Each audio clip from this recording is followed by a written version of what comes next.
Door लगाते समय ये छोटी सी गलती लाखों रुपए का नुकसान करा सकती है। ये जहां पर भी दिखे उखाड़ कर फेंक देना, और यहाँ पर मिस्त्री की समझदारी ने लाखों रुपए और समय बचा दिया। तो नमस्कार दोस्तों, आप सभी का बहुत बहुत स्वागत है। इस वीडियो में हम आपको कुछ ऐसे पॉइंट बताने वाले हैं जिसका यदि आप उपयोग करते हैं तो घर बनाते समय लाखों रुपए बचा सकते हैं। तो चलिए एक एक करके फुल इन्फॉर्मेशन आपसे प्रैक्टिकल तरीके से शेयर करते हैं। पर वीडियो में आगे बढ़ने से पहले आप सभी से बस छोटी सी रिक्वेस्ट है कि प्लीज़ वीडियो को लाइक करके बेल आइकन प्रेस कर लीजिए, जिससे हम आगे भी मिलते रहें। फर्स्ट पॉइंट की बात करें तो आप देख सकते हैं कि यहाँ पर डोर और विंडो की वॉल में क्रैकिंग आ गई, जिससे पूरी की पूरी दीवार क्रैक हो गई, प्लास्टर क्रैक हो गया और इसके साथ साथ दरवाजे की पकड़ भी कमजोर हो गई। तो आपके साथ ऐसा ना हो, इसके लिए आपको कुछ पॉइंट पता होने चाहिए। फर्स्ट पॉइंट की बात करें, यदि आपके घर में सीलन आ रही है तो उस दीवार पर कभी भी आप वुड यानी कि लकड़ी की चौखट का उपयोग नहीं करेंगे। लकड़ी की चौखट के साथ सबसे बुरा ये होता है कि जब इसमें थोड़ा बहुत भी नमी आता है तो ये फूलने लगता है, और फूलने से क्या होता है कि जब हमारी दीवार कमजोर होती है, दीवार की चिनाई अच्छे मसाले से नहीं हुई रहती है, या फिर दीवार के कॉर्नर पर जहां पर हमारा डोर फिक्स होता है उसके किनारे पर कॉलम नहीं रहता, उस सिचुएशन में आप देख सकते हैं कि कुछ इस तरीके से दीवार में क्रैकिंग आ जाती है। और इस दीवार में क्रैकिंग आने का यही सबसे बड़ा रीजन है कि पूरे घर में सीलन बहुत ज्यादा आ रही है। तो ऐसी सिचुएशन में घर की जो चौखट है वो नमी पाकर फूल रही है, जिसका दुष्परिणाम ये हुआ कि आप देख सकते हैं कि डोर और विंडो के बीच की जो वॉल थी उसमें क्रैकिंग आ गई। तो घर बनाते समय इस बात को आप नोट कर लीजिए कि सबसे अच्छी लोहे की चौखट होती है। उसमें ये सब झंझट नहीं रहता कि भाई वो कभी फूलेगी, पचकेगी, बारिश का समय आया दरवाजा बंद होना ही बंद हो गया, तो ये सब झंझट नहीं आती। इससे अच्छा है कि भाई घर बनाते समय एक बार भी लोहे की चौखट लगाकर ये इन सब समस्याओं से आप बच जाइए। नहीं तो बारिश आएगी या फिर घर में नमी आएगी तो इसी तरीके से चौखट फूलेगी, कभी दरवाज़ा नहीं बंद होगा, कभी वॉल में क्रैकिंग आ जाएगी। तो इस बात को आप नोट कर लीजिए कि घर बनाते समय हमेशा लोहे की चौखट का उपयोग करिए।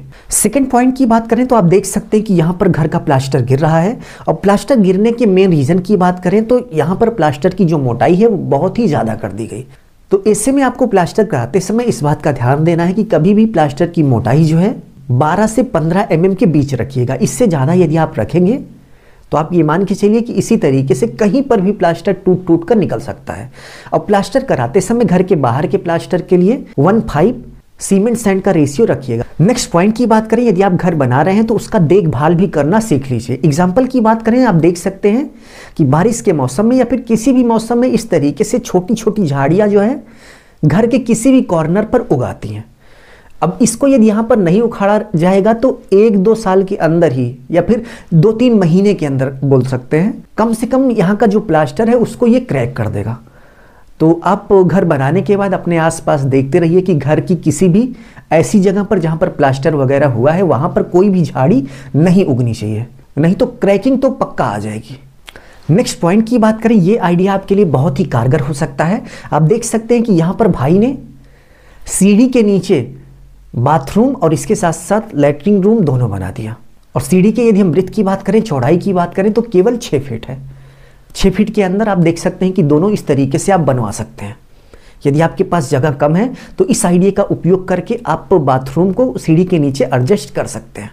नेक्स्ट पॉइंट की बात करें तो अलमीरा बनाते समय बहुत सारे लोग लिंटर डलवाते हैं, तो ये तरीका अब आप छोड़ दीजिए। मार्केट से आपको कुछ इस तरीके से ग्रेनाइट लाना है और ग्रेनाइट लाकर इस तरीके से फिक्स करा देना है।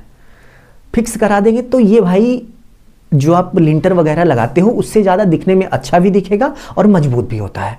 नेक्स्ट पॉइंट की बात करें, यदि आप स्टाइलिश भी अलमारी बनवाने वाले हो तो भी मार्बल का उपयोग करके, ग्रेनाइट का उपयोग करके इस तरीके से बनवा सकते हैं। ये आइडिया आप देख लीजिए, जबरदस्त दिख रहा है भाई साहब। आप रेडीमेड अलमारी लाएंगे वो भी इतना जबरदस्त नहीं दिखेगी, बट यदि आप ग्रेनाइट खरीद कर इस तरीके से बनवा लेंगे तो ये सबसे बेस्ट होगा भाई। मुझे तो ये वाली डिजाइनिंग काफ़ी अच्छी दिख रही है। ये जानते हैं क्या है, अगर आपकी समझ में नहीं आ रहा है तो मार्केट में इस तरीके की टाइल्सें आती हैं।